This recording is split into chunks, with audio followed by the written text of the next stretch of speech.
여러분, 고대의 지혜가 담긴 글들을 볼 때 혹시 이런 생각 안 해보셨어요? 우리가 과연 이 의미를 제대로 알고 있는 걸까? 만약 그 안에 우리가 전혀 눈치채지 못했던 사용 설명서 같은 게 숨어 있다면 어떨까요? 오늘 바로 그 이야기, 단어 하나에 담긴 비밀 지침을 한번 파헤쳐 보려고 합니다. 자, 진지하게 한번 생각해 보죠. 우리는 고대 문헌들이 하는 말을 정말 제대로 듣고 있는 걸까요? 어쩌면 수천 년 동안 번역의 번역을 거듭하면서 가장 중요한 그 핵심 메시지가 살짝 왜곡되었을지도 모르는 일이죠. 오늘 우리가 파헤칠 내용의 핵심이 바로 이겁니다. 뭐냐면 고대의 어떤 단어들은요, 우리가 생각하는 그런 단순한 정의가 아니라는 거예요. 그건 사실 어떻게 해야 하는지를 알려주는 구체적인 지침서, 다시 말해 행동을 이끌어내는 동사 같은 거라는 거죠. 그래서 오늘 우리는 단어 하나를 두 가지 다른 렌즈로 볼 겁니다. 하나는 우리가 늘 보던 익숙한 사전적 의미, 다른 하나는 그 단어가 처음부터 품고 있던 원래의 의도, 즉 행동 지침이죠. 이 둘의 차이를 발견하는 순간 정말 놀라운 세상이 열립니다. 좋습니다. 그럼 이제 본격적으로 한번 들어가 볼까요? 오늘 우리가 탐사할 단어는 바로 팔리어 삐띠, 피티입니다. 고대 경전인 수바수다에 등장하는 단어인데요. 자, 이 단어 하나가 우리의 관점을 어떻게 완전히 뒤집어 놓는지 지금부터 한번 보시죠. 원문에는 이렇게 쓰여 있습니다. 젊은이여, 감각적인 쾌락이나 해로운 것들을 떠난 즐거움이 바로 이것이다. 여기서 즐거움이라고 번역된 단어가 바로 삐띠예요. 지금까지 우리 대부분은 딱 이 정도로만 이해하고 있었죠. 실제로 사전을 찾아보면 삐띠는 기쁨, 환희, 희열, 행복 이렇게 나와요. 네, 물론 틀린 번역은 아니에요. 하지만 이게 이야기의 전부가 아니라는 거죠. 이건 그냥 의미의 껍데기, 첫 번째 층에 불과합니다. 우리가 보통 기쁨이나 환희라고 하면 머릿속에 뭐가 떠오르세요?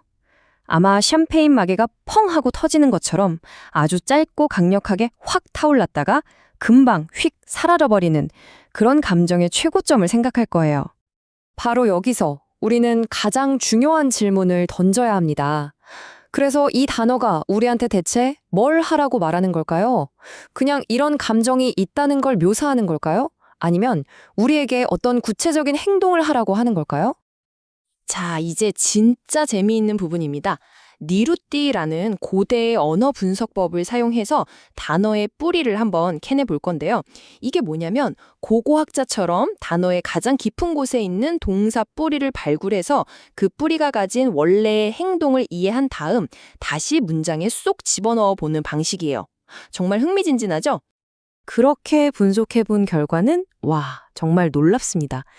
삐띠의 동사 뿌리인 삐가 가진 진짜 행동은 기쁨을 느끼다가 아니었어요.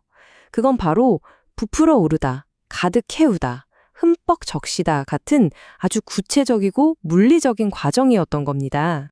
이제 의미가 완전히 달라지는 게 느껴지시죠? 삐띠는 샴페인처럼 한순간 펑 터지는 그런 감정이 아니었던 거예요. 오히려 무언가가 내 안으로 서서히 스며들어서 나를 가득 채워나가는 하나의 과정을 말하고 있었던 거죠. 자, 그럼 이 두 가지 해석이 얼마나 다른 세상을 보여주는지 한번 직접 비교해 볼까요? 단어를 그냥 명사로 봤을 때와 숨겨진 동사의 의미로 봤을 때 그 차이를 한번 생생하게 느껴보시죠. 한번 보세요. 왼쪽의 번역, 기쁨은 그냥 스쳐 지나가는 감정 상태를 말하죠. 하지만 오른쪽의 번역, 충만함 또는 흠뻑 젖음은 완전히 다른 이야기입니다. 이건 무언가로 가득 채워지는 역동적인 과정 그 자체를 의미하니까요. 기쁨이라는 번역은 그냥 머릿속에 있는 추상적인 개념 같아요. 손으로 잡으려고 하면 어느새 사라져버리는 짧고 강렬하지만 뭐랄까 지속하기는 참 어려운 그런 경험이죠. 하지만 흠뻑 젖음이라는 번역은 우리 눈앞에 구체적인 그림을 그려줍니다. 마치 바짝 마른 화분에 물을 주면 물이 흙 속으로 천천히 스며들어서 식물 전체를 생기로 가득 채우는 것처럼요. 여기서 제일 중요한 건 뭐냐면 이건 우리가 따라할 수 있는 과정이라는 거예요. 그럼 이 번역의 차이가 대체 왜 그렇게 중요할까요? 이건 그냥 단어 하나 맞추는 그런 문제가 절대 아닙니다. 고대의 추상적인 철학책이 바로 지금 우리를 위한 구체적인 실용 안내서로 변신하는 순간이거든요. 핵심적인 변화는 바로 이런 것들입니다. 보세요. 단순한 명사가 우리한테 이렇게 해봐 라고 말하는 동사가 되고요. 머릿속 개념이 내가 직접 해볼 수 있는 경험이 됩니다.